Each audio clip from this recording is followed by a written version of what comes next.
వీటన్నిటికీ నా హృదయపూర్వకంగా తెలియజేస్తున్నాను. ప్రేమైన దేవులారా, ఉదయకాలంలో ప్రభుని ఆరాధించడానికి వచ్చినాను. ఎంతవరకు పాటలు పాడుతూ ప్రభుని స్తుతించాము. నిజంగా ఆయన స్తుతులకు యోగుడు, ఆరాధనలకు పాత్రుడు, పరిశుద్ధుడైన దేవుడు, మహిమ ఘనత ప్రభావమును పొందుచున్న దేవుడు మరి మనకు దొరికాడు. ఆయన మనకు చాలిన దేవుడిగా ఉండి ఆయన మన పాపముల కొరకు బలి అయిన దేవునిగా మన కొరకు లోకానికి వచ్చి ఆయన మన పాపముల కొరకే రక్తం చెందించి మరణించి తిరిగి లేచిన దేవునిగా మనము చూస్తున్నాం. అలాంటి దేవుడు మనకు దొరికిండగా మనం ఎంత ధన్యులం. అదే కాలంలో ప్రభుని ఆరాధించడానికి చేరువచ్చిన మనం నిజంగా సజీవుడైన దేవుడిని ఆరాధించడానికి మనలో కూడా ఆయన సజీవ లెక్కలో మనల్ని జ్ఞాపకం చేస్తున్నారు. ఆ దేవుని బట్టి మనం ఎంతగా స్తుతించుదాం. ఆ ప్రభు వారిని ఆరాధించడానికి ముందుగా పరిశుద్ధ గ్రంథంలో నుండి కొన్ని మాటలు మనం చదువుకొని క్లుప్తంగా మనం ధ్యానం చేసుకుని మన ప్రభు వారిని ఆరాధించడానికి మనం వెళదాం. యెషయా గ్రంథము 12వ అధ్యాయము, యెషయా గ్రంథము 12వ అధ్యాయము 1 నుండి ఆఖరి వచనం వరకు మనం చదువుకుందాం. దాదాపు 6 వచనాలు ఉన్నాయి.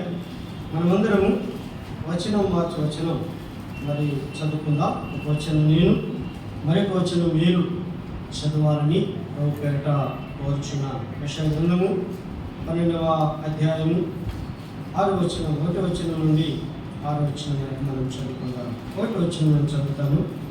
ఆ దినమున మీరు ఇలాగందురు, యెహోవా నీవు నా మీద కోపపడితివి, నీ కోపము చల్లారును, నిన్ను స్తుతించుచున్నాను, నీవు నన్ను ఆదరించి ఉన్నావు.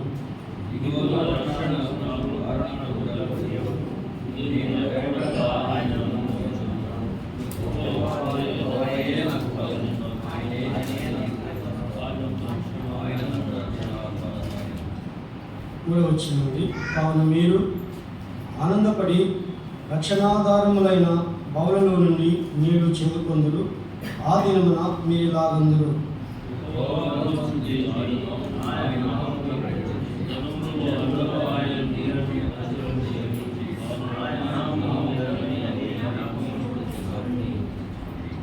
ఐదవ వచనం నుండి, యెహోవాను గూర్చి కీర్తన పాడుడి, ఆయన తన మహాత్మ్యమును వెల్లడిపరచెను, భూమి ఎందంతటను ఇది తెలియబడును.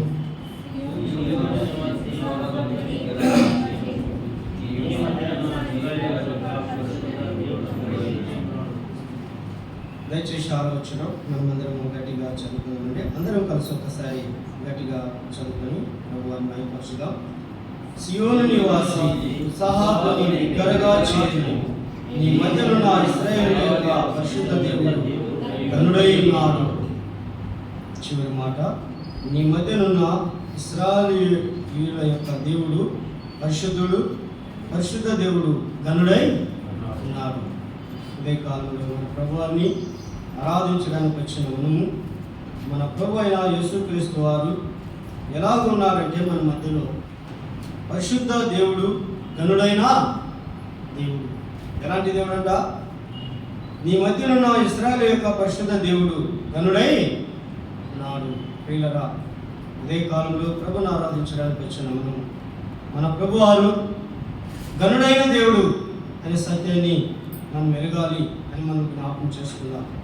అదేలాగా 4 వచనాలు కూడా మనం చదువుకుందాం. యెహోవాను స్తుతించుడి, ఆయన నామమును ప్రకటించుడి, జనములలో ఆయన క్రియలను ప్రచురణ చేయుడి, ఆయన నామము ఘనమైనదని జ్ఞాపకమునకు తెచ్చుకోండి. ఆయన పేరు పరిశుద్ధమైనది, ఆయన నామము పరిశుద్ధమైనది, ఆయన నామము ఘనమైనది, ఆయన దేవుడు పరిశుద్ధ దేవుడు, ఘనుడైన దేవునిగా మనం చూస్తున్నాం. ప్రేమైన దేవునులారా, ఉదయ కాలంలో మనం ఆరాధిస్తున్న దేవుడు ఘనుడైన దేవుడు, పరిశుద్ధుడైన దేవుడు. అయితే ఆయన ఎలా ఉన్నాడంట మన మధ్యలో? నీ మధ్యనున్న ఇశ్రాయేలు యొక్క పరిశుద్ధ దేవుడు ఘనుడై ఉన్నాడు. ప్రియులారా, ఘనుడైన దేవుని ఉదయకాలంలో మనము జ్ఞాపకం చేసుకుంటున్నాం.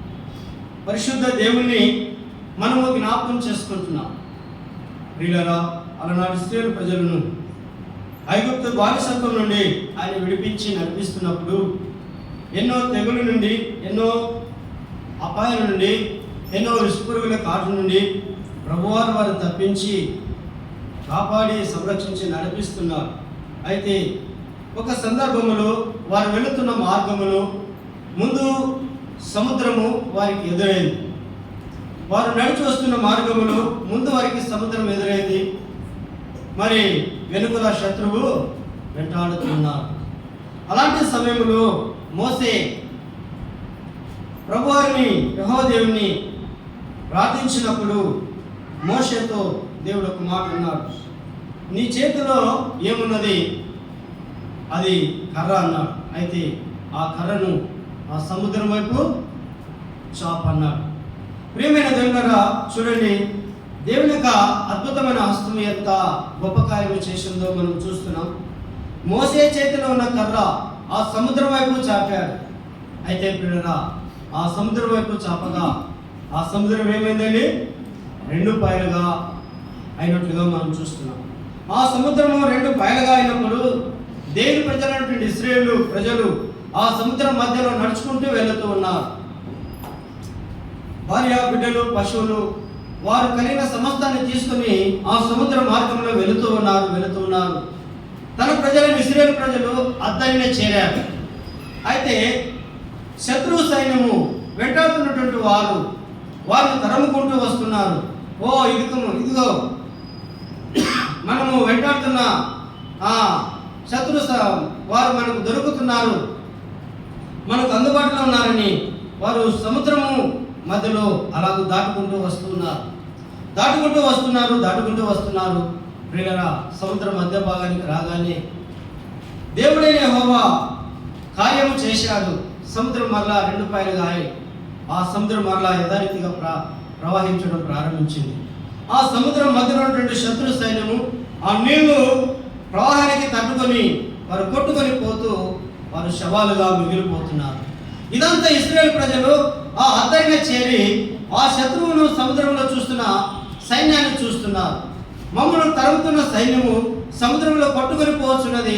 గుర్రములు, రథములు ఆ మరో సైన్యమంతయు సముద్రములో ప్రవాహములుగా కొట్టుకొని పోవచ్చున్నదని ఇశ్రాయేలు ప్రజలందరూ ఒక్కసారి సముద్రము అద్దరిన ఏకముగా ప్రభువారిని ప్రతిగానాలు చేయొచ్చు దేవుని ఆరాధించినట్లుగా మనం చూస్తున్నాం. యెహోవా వేల్పులలో నీ వంటి వారు ఎవరు లేరు, పరిశుద్ధతలో నీవే మహనీయుడవు, నీవే తప్ప వేరొకరు లేరని ఆ యెహోవా దేవుని వారు అక్కడికక్కడే ఆరాధించి కనపరిచినట్లుగా మనం చూస్తున్నాం. ఇశ్రాయేలు మధ్య ఆయన పరిశుద్ధుడుగా ఉన్నారు, గనుడైన దేవుడిగా ఉన్నాడు. వారి మధ్య అద్భుతము చేసి గనుడైన దేవుడిగా ఆ ప్రభువారు వారి మధ్య ఉన్నట్లుగా మనం చూస్తున్నాం. ప్రేమ దేవులారా, ఇశ్రాయేలు ప్రజల మధ్య ఇశ్రాయేలు దేవుడు పరిశుద్ధ దేవుడిగా ఉన్నారు, గనుడైన దేవుడిగా ఉన్నారు. సముద్రాన్ని 2 పాయలుగా చేసిన దేవుడిగా ఉన్నారు. సముద్రాన్ని మరలా ఏకము చేసిన దేవుడిగా ఆ భాగంలో మనం చూస్తున్నాం. అవును పిల్లరా, ఆయన గనుడైన దేవుడు. ఆయన ఎంత గనుడంటే మరి ఫిలిప్పీ పత్రికలు మనం చూసినట్లయితే రండి 2వ అధ్యాయానికి వెళదాము. ఆయన నామము పరిశుద్ధమైనది, ఆయన నామము ఘనమైనది అని తెలియజేస్తూ ఆ ప్రభువైన యేసుక్రీస్తు వారి యొక్క నామము ఎంత ఘనమైనదో అపోస్తలుడైన పౌలు ఫిలిప్పీ సంఘానికి రాస్తూ ఒక మాటను తెలియజేస్తున్నాడు. చూడండి, 2వ అధ్యాయం 9వ వచనం నుండి మనం చదువుకుందాం. అందుచేతను పరలోకముందున్న వారిలో కానీ, భూమి మీద ఉన్న వారిలో కానీ, భూమి క్రింద ఉన్న వారిలో కానీ ప్రతి వారి మోకాలను యేసు నామమున వంగనట్లును, ప్రతి వారి నాలుకయు తండ్రి అయిన దేవుని మహిమార్థమై యేసుక్రీస్తు ప్రభువుని ఒప్పుకున్నట్లును దేవుడు ఆయనను అధికంగా హెచ్చించి ప్రతి నామమునకు పైనామమును ఆయనకు అనుగ్రహించెను. ఇక్కడ ఆయన నామము పరిశుద్ధమైనదే. ఇక్కడ ఆయన నామాన్ని మనం చూస్తున్నాము. భూమి మీద కానీ, పరలోకములో కానీ, భూమి క్రింద కానీ ఆయన నామము పైనామము, ఆయన నామము హెచ్చించబడిన నామము అని మనం చూస్తున్నాం. అవునండి, ఆయన నామము హెచ్చించబడిన నామము, ఆయన నామము పైనున్న నామము అని మనం చూస్తున్నాం. ఆయన నామములో అద్భుతాలు జరిగాయి. నేటి దినాన ప్రార్థన సహకారంగా మనం చేరవచ్చినప్పుడు పేతురు యోహానులు దేవాలయానికి ఎక్కువ వెళ్ళుచుండగా పుట్టినది మొదలుకొని కుంటివాడు దేవాలయం వెలుపట కూర్చొని భిక్షం అడుగుతున్నటువంటి ఒక కుంటివాడిని మనం చూశాం. ఆ కుంటివాడు వారి యొక్క ఏమైనా దొరుకుతుందని వారి యొక్క లక్ష్యం ఉంచి అందరిని అడిగినట్లుగానే వారిని అడిగినట్లుగా మనం చూస్తున్నాం. అయితే దేవుని సేవకులు ఆయన దేవుని యొక్క భక్తులు ఆ యొక్క దేవాలయంలోనికి వెళుతున్నప్పుడు వారి యొక్క ఏమైనా దొరుకుతుందని వారిని అడిగినప్పుడు వారు అంటున్నారు, ఆ యొక్క పేతురు యోహానులు వెండి బంగారములు మా అయితే లేవు కానీ నజరేయుడైన యేసుక్రీస్తు నామమున లెమ్మని ఆ యొక్క పుట్టిన మొదలుకొని కుంటివాడిని లేపినట్లుగా మనం చూస్తున్నాం. ఎవరి నామమున లేపారండి? నజరేయుడైన యేసుక్రీస్తు నామములో లేపినట్లుగా మనం చూస్తున్నాం.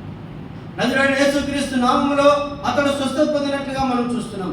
నజరేయుడైన యేసుక్రీస్తు నామములో అతడు బలము పొందుకున్నట్లుగా మనం చూస్తున్నాం.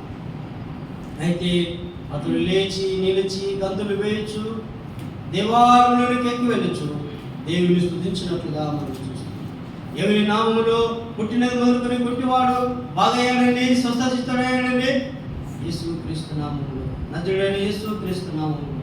అందుకంటున్నాడు ఆయన నామము అని నామముల కన్నా పైనామము అన్నాడండి. ఆయన నామము ఘనమైనది, ఆయన పేరు పరిశుద్ధమైనది, ఆయన ఘనుడైన దేవుడుగా మనం చూస్తాం. ఘనుడైన దేవుడు ఇంకా ఎన్నో ఉన్నాయి మనం జ్ఞాపకం చేసుకుంటాం. ప్రభువారు ఆయన ఘనుడైన దేవుడానికి ఎన్నో రుజువులు ఉన్నాయి, ఎన్నో ఆధారాలు ఉన్నాయి. అయితే ఆయన మాట సెలవేగా భూమి కలిగిందని, ఆయన ఘనుడైన దేవుడని. ఇంత పెద్ద భూమి, ఆకాశమా భూమి మనం చూస్తున్న ఇవన్నీ ఎవరండి? ఆయన మాట చేత కలిగజేయబడిన మహా సృష్టి అండి. ఆయన ఘనుడైన దేవుడానికి ఈ సృష్టి చాలదు. ప్రేమ దేవుడరా, ఆయన ఘనుడైన దేవునిగా మనం చూస్తున్నాం. అలాంటి ఘనుడైన దేవుడు ఎలాంటి వారిగా మారిపోయాడంటే అపుస్తలైన పౌలు తిమోతికి రాస్తూ ఒక మాట అన్నాడండి. ఏమన్నాడండి? చూద్దాం రండి.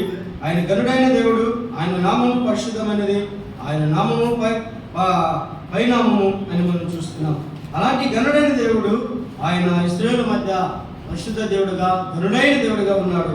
అయితే మన మధ్యలో మన కొరకు ఆయన ఎలాంటి వ్యక్తిగా ఉన్నాడో మనం చూద్దాం రండి. 2వ అధ్యాయం, 1 తిమోతి పత్రిక 2వ అధ్యాయం 5వ వచనం 6వ వచనం మనం చదువుకున్నామండి. దేవుడు ఒక్కడే, దేవునికి నీ నరులకును మధ్యవర్తి ఒక్కడే, ఆయన క్రీస్తు యేసును నరుడు.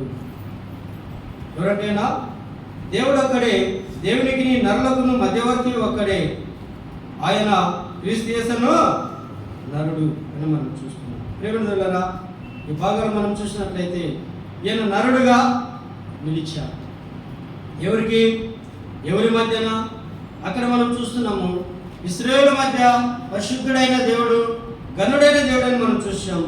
అయితే ఇక్కడ దేవునికి మనకును ఆయన మధ్యవర్తి అయిన నరుడుగా మనం చూస్తున్నాం. ఆయన ఎవరంటే క్రీస్తు యేసును నరుడు అని మనం చూస్తున్నాం. ఈయన ఎందుకు నరుడుగా నిలిచాడంటే అక్కడ అంటున్నాడు, ఈయన 6వ వచనం, ఈయన అందరి కొరకు విమోచన క్రయధనముగా తన్ను తానే సమర్పించుకొనెను, దీన్ని గురించిన సాక్ష్యం ఇంత కాలములందు ఇవ్వబడెను అని మనం చూస్తాం. ఈయన అందరి కొరకు విమోచన క్రయధనముగా తన్ను తానే సమర్పించుకున్నాడు. ఎవరండి ఈయన? మధ్యవర్తి అయిన దేవుడు. ఎవరండి ఈయన? క్రీస్తు యేసు నరుడు. ఈయన ఎవరండి? పరిశుద్ధుడైన దేవుడు. ఈయన ఎవరండి? ఇశ్రాయేలు మధ్య పరిశుద్ధుడైన దేవుడు. ఈయన ఎవరండి? ఘనుడైన దేవుడు. అయితే ఈయన మరి ఎవరి మధ్య నరుడుగా నిలిచాడంటే దేవునికి మానవులకును మధ్యవర్తిగా ఈయన నరుడుగా నిలిచింది. నరుడైన దేవుడు, మానవుడైన దేవుడు, మహిమను వదిలి ఈ లోకానికి మానవుడుగా వచ్చిన దేవుడు, ఎన్నో మహత్కార్యాలు చేసిన దేవుడు, మానవుడు ఉంటూ ఎన్నో గొప్ప కార్యాలు చేసిన దేవుడు, మానవుడు ఉంటూ ఎన్నో మాటల ద్వారా ఎంతో మందిని స్వస్థపరిచిన దేవుడు, మానవుడు ఉంటూ మాట చేత బ్రతికించిన దేవుడు. ప్రియులారా, ఈయన మన కొరకు మధ్యవర్తి అయిన దేవుడు. ఏంటి మధ్యవర్తి? దేవునికి మీకును దేవునికి మధ్యగా మీ పాపములు అడ్డముగా ఉన్నవని యెషయా గ్రంథంలో మనం చూస్తున్నాం. అవి ఏమిటా? పాపాలు అడ్డముగా వచ్చినట్టుగా మనం చూస్తున్నాం. అయితే పాపాన్ని బట్టి మనము దేవునికి దూరస్తులమయ్యాం, పాపాన్ని బట్టి దేవునికి అవిధేయులమయ్యాం, పాపాన్ని బట్టి దేవునికి ఉగ్రతకు మనం పాత్రలమయ్యాం, పాపాన్ని బట్టి దేవుడి దగ్గరకు చేరలేని వారిగా ఉన్నాం. మునుపు మనము పాపాన్ని బట్టి దేవునికి దూరస్తులం. అయితే మనకు మధ్యవర్తిగా మన ప్రభువైన యేసుక్రీస్తు వారు దిగి వచ్చినట్లుగా మనం చూస్తున్నాం. ఆయన మన కొరకు మధ్యవర్తిగా నిలిచాడు. మధ్యవర్తిగా నిలిచి మన కొరకు ఆయన వీళ్ళరా కొట్టబడిన ప్రభువుగా మనం చూస్తాం. మన పాపం యొక్క శిక్షను భరించడానికి ఆయన మధ్యవర్తిగా వచ్చాడు. మన పాప భారాన్ని భరించడానికి ఆయన మధ్యవర్తిగా నిలిచాడు. మన యొక్క పాపంలో దోషము పరిహారం చెల్లించడానికి ఆయన నరుడుగా నిలిచాడు. ప్రేమనులారా, ఆయన మన కొరకు మధ్యవర్తి అయిన దేవుడు. ఆయన మధ్యవర్తి నుండి ఏమయ్యాడు? ఆయన చూడనలేని వాడిగా మారిపోయాడు. ఆయన మధ్యవర్తి నుండి ఏమయ్యాడు? ఆయన రక్త ముద్దగా మారిపోయాడు. ఆయన మధ్యవర్తి నుండి ఏమయ్యాడంటే ఆయన వ్యసన క్రాంతుడుగా మారిపోయాడని విషయం. ఆయన మధ్యవర్తి నుండి ఏమయ్యాడంటే ఆయన తృణీకరించబడిన వాడుగా మారిపోయాడు. ఇంత ఘనుడైన దేవుడు మన కొరకు మధ్యవర్తిగా నిలిచి ఎంత ఘనహీనుడుగా మార్చబడ్డాడో ఒక్కసారి మనం ఆలోచించాలి. అంత మాత్రమే కాదు, ఆయన సిలువ వేయబడినప్పుడు నీవు దేవుడు అయితే నిన్ను నువ్వు రక్షించుకో, మమ్మల్ని కూడా రక్షించు అని ఆయన దూషించబడిన దేవుడు. ఆయన దూషించబడిన దేవుడు, ఘనుడైన దేవుడు దూషించబడ్డాడు, హేళన చేయబడ్డాడు, యెరూషలేము వీధిలో ఈడవబడ్డాడు. వీళ్ళరా, ఘనుడైన దేవుడు ఘనుడుగానే ఉంటాడు కానీ ఘనహీనుడు ఏనాడు కాడు. వీళ్ళ మరింత ఘనతను పొందుతాడు కానీ మరింత ఘనహీనుడు కాదు. అయితే మన ప్రభువైన యేసుక్రీస్తు వారు మనలందరినీ ప్రేమించి మన యొక్క శిక్షను భరించే సమయంలో ఆయన ఘనహీనుడుగా మారిపోయిన దేవునిగా మనం చూస్తాం. మన కొరకు వీళ్ళరా ఒక దోషిగా అపరాధిగా నిలిచి అన్యాయపు తీర్పు పొంది ఆయన అక్రమకారులలో ఒకడుగా ఆకాశానికి భూమికి మధ్యన శిలువలో నిలిచిన ప్రభుగా మనం చూస్తాం. ఆయనను చూస్తున్నప్పుడు ఆయన వీళ్ళరా రూపాన్ని కోల్పోయిన ప్రభుగా మనం చూస్తాం. 10,000 మందిలో గుర్తింపదగినటువంటి ఆయన స్వరూపాన్ని సొగసును కోల్పోయిన ప్రభువుగా మనం ఆయన చూస్తాం. ప్రేమైన దేవులారా, నిజంగా భాగాన్ని మనం చదువుకుందాం రండి. యెషయా గ్రంథము మరి 12వ అధ్యాయంలో మనం చూసినట్లయితే ఆయన ఎంత ఘనుడో ఆ భాగంలో మనం చూస్తున్నాం. ఆయన ఏమంటున్నాడని 4వ వచనంలో మనం చదువుకున్నాం. 4వ వచనం, యెహోవాను స్తుతించుడి, ఆయన నామమును ప్రకటించుడి, జనములలో ఆయన క్రియలను ప్రచురము చేయండి. ఏం చేయాలంటే జనములలో ఆయన క్రియలను ప్రచురము చేయండి, ఆయన నామము ఘనమైనదని జ్ఞాపకములకు. ఆయన నామము ఘనమైనది, ఆయన పేరు ఘనమైనది, ఆయన పరిశుద్ధుడని మనము చూస్తున్నాం. అందుకే మరి చూడండి 6వ వచనంలో చూడు, సియోను నివాసి ఉత్సాహాన్ని బిగ్గరగా చేయము, నీ మధ్యనున్న ఇశ్రాయేలు యొక్క పరిశుద్ధ దేవుడు ఘనుడై. మనం ఆరాధిస్తున్న దేవుడు ఘనుడైన దేవుడు, ఘనుడైన దేవుడు. అయితే నేను ఆ పాపం విషయంలో ఆయన ఘనహీనుడుగా మార్చుకోవాలి. నేను ఆ పాపంలో ఖరీదులు చెల్లించే విషయంలో ఆయన ఘనహీనుడుగా నిలిచిపోయాడు. నేను ఆ దోష శిక్ష భరించడానికి ఆయన ఘనహీనుడుగా నిలిచి బలహీనుడుగా నిలిచాడు. నేను ఆ దోష శిక్షను భరించడానికి ఆయన ప్రియులరా బలహీనుడుగా మారిపోయి మన కొరకు కొట్టబడి, మన కొరకు రక్తం గార్చి, మన కొరకు ప్రాణం పెట్టి సమాధి చేయబడి తిరిగి 3వ దినమున ఘనుడైన దేవుడుగా లేపబడ్డాడు, ఘనమైన నామంగా లేపబడ్డాడు, అని నామముల కన్నా పైనామం గలవాడిగా ఆయన లేపబడ్డాడు. ఇప్పటికీ ఆయన పరలోకములో పైనామంగా ఆయన పూజించబడుతున్నాడు, కింది నామంగా ఆయన పూజించబడుతున్నాడు. ఆయన పైనామంగా పూజించబడుతున్నాడు, భూమి మీద ఆయన పైనామంగా పూజించబడుతున్నాడు, భూమి క్రింద కూడా ఆయన పైనామంగా పూజించబడుతున్న దేవుడిగా మనం చూస్తాం. కాబట్టి అలాంటి గొప్ప దేవుడు నమ్ముకున్న మనం అలాంటి దేవుడు గొప్ప దేవుడిని ఆరాధించడానికి చేరొచ్చింది. ఆ ప్రభువాన్ని ఎంతగా మనం స్తుతించుదాం, ఆ ప్రభువాన్ని ఎంతగా మనం కనపరచుదాం. ఘనుడైన దేవుడే, పరిశుద్ధుడైన దేవుడే ఆయన మన కొరకు ఘనహీనుడుగా మార్చబడ్డాడు, బలహీనుడుగా మార్చబడ్డాడు, మనుషులు చూడలేని వాడిగా మారిపోయాడు. అలాంటి దేవుడు మన కొరకు మరణాన్ని జయించి తిరిగి లేచి ఘనుడైన దేవుడిగా, పరిశుద్ధుడైన దేవుడిగా, పూజార్హుడుగా ఆ ప్రభువారు మన్మతులుండగా ఆ ప్రభువారిని నువ్వు హెచ్చించుదాం, ఆ ప్రభువారి నామాన్ని గణపరచుదాం, ఆ ప్రభువారి యొక్క పరిశుద్ధమైన నామాన్ని స్తుతించుచు గణపరచుచు ఆయన మహిమపరచుదుగా. దేవుడి కొద్ది మాటలు దీవించున్నాం.